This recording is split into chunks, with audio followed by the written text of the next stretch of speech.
ચાલો મિત્રો, કેમ છો? મજામાં મજામાં જશો. હવે આપણે આજે કેશોદનું પ્રખ્યાત નીલકંઠ મહાદેવ છે, મોટું મંદિર છે, જેના દર્શન કરશો ને ત્યાં ગુરુ પુરાણ, ભાગવત સપ્તાહ, શિવ પુરાણ બધું અહીંયા વંચાય છે. અને આ મોટી વિશાળ જગ્યા છે, બેસવા જેવું છે. ચાલો જોઈએ.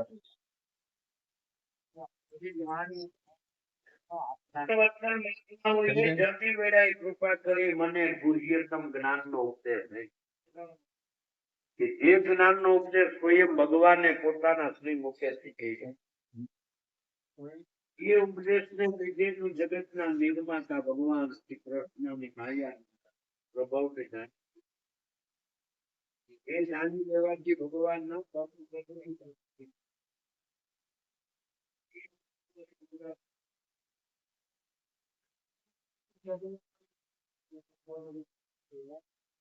અહીંયા પછી નીલકંઠ મહાદેવ છે, અહીંયા હનુમાનજી છે, અંદર પાર્વતી માં,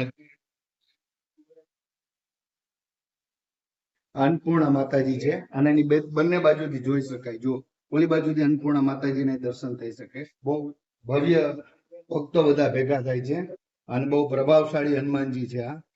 અને શનિવારે બધા અહીંયા ચાલુ ચાલીસ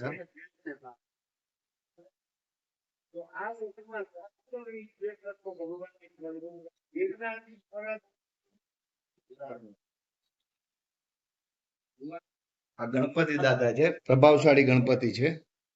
અને આ જુઓ વિશાળ જગ્યા છે, અહીંયા બેસવા માટેની બહુ વિશાળ જગ્યા છે. મંદિરની અંદર બહુ વિશાળ જગ્યા છે. વર્ષો જૂનો આ લીમડો છે.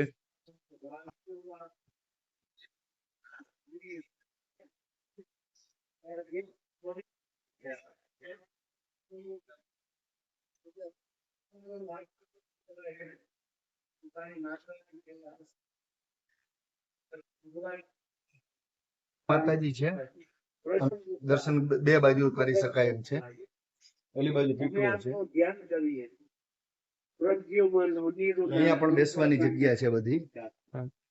જયારે મેં ભગવાનની આજ્ઞાનું આ રીતે પાલન કર્યું, ત્યારે આ વાત જાણી ભગવાન શ્રી કૃષ્ણએ મને આત્મજ્ઞાન, ઐશ્વર્ય અને પોતાની ભાવરૂપી પ્રેમા ભક્તિનું દાન કર્યું. જે લોકોને સુખો વારંવાર સતાવતા રહીએ. મજામાં. શું નામ બાપુ તમારું? જિજ્ઞેશગીરી બાપુ. હા બાપુ, આ કેટલા 700-800 વર્ષ જૂનું મંદિર છે? એટલે તમે કેટલામી પેઢી છે? નવમી પેઢી સેવા આપો છો. અને અહીંયા શું શું આપણે કાર્ય થાય? ભાગવત સપ્તાહ બેસાડી શકે? ટોટલી બધા પુરાણ વાંચ્યા અહીંયા. 5 થી 6 1 કલાક. બરાબર. પછી ઉપરાંત કથાનો પ્રોગ્રામ થાય, શિવ પુરાણ થાય, શ્રાવણ મહિનામાં નવી પ્રોગ્રામ થાય, શિંગાર થાય. એમાં તો આપણે શિવરાત્રી તો બહુ પબ્લિક હોય ને, ભાંગ ને બધું. આખા ગામની ભાંગ અહીં બને. આખા ગામની અહીં બને ને. અને આરતીનો ટાઈમ સવારે 5:30, સાંજે 7:30. પછી અહીં કોઈને ભાગવત સપ્તાહ બેહાડવી હોય તો આપણે બેહાડી શકીએ. હા, પછી કોઈના અત્યારે આપણે ભાગવત સપ્તાહ ચાલુ છે ને, પછી કોઈને શિવ પુરાણ બેહાડવાની ઈચ્છા હોય, કથા, એવું કોઈ પણ ટૂંકમાં ધર્મ કાર્ય કઈ પણ કરી શકાય. હા, પછી કોઈને બેસણું રાખવું હોય તો રાખી શકે. કોઈ ગુજરી ગયું, વિધિ કરવી, વિધિ કરવી તો કોઈ ગુજરી ગયું પાછળની થઈ શકે. બાપુ, આપણે શિવરાત્રી મહિનામાં બહુ ભવ્ય ઉજવવી, બરોબર, અને બહુ અતિ પબ્લિક હોય. પછી બીજું આપણે શ્રાવણ મહિનામાં 4 સોમવાર અલગ અલગ શિંગાર અલગ અલગ રીતના. આટલા વર્ષમાં પહેલી વાર હનુમાન જયંતિ ઉજવવાની. આ વખતે આયોજન છે, શું વાત છે હનુમાન દાદાનું. જો જમણવાર છે, આ વખતે હનુમાન જયંતિ નું આયોજન કરવાના છે આ લોકો. તો માણસનો જમણવાર છે, બહુ ભવ્ય રીતના ઉજવણી કરશે. અને આ મહિનામાં તો શિવરાત્રી અંદર આયોજન હોય અને આખા ગામની, આખા કેશોદની ભાંગ અહીંયા બને છે.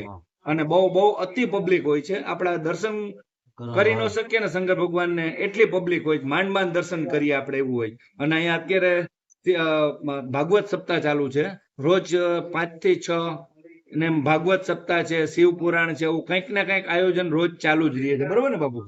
અને આપણા મંદિરની ભવ્ય જગ્યા છે, એટલે કોઈને કઈ વસ્તુ જોતી હોય તો અહીંથી પૂરી થઈ શકે. ચાલો, જય ભોલેનાથ. મિત્રો, આ વિડીયો તમને પસંદ આવે તો વિડીયોને લાઈક કરજો, શેર કરજો અને સબસ્ક્રાઇબ કરજો.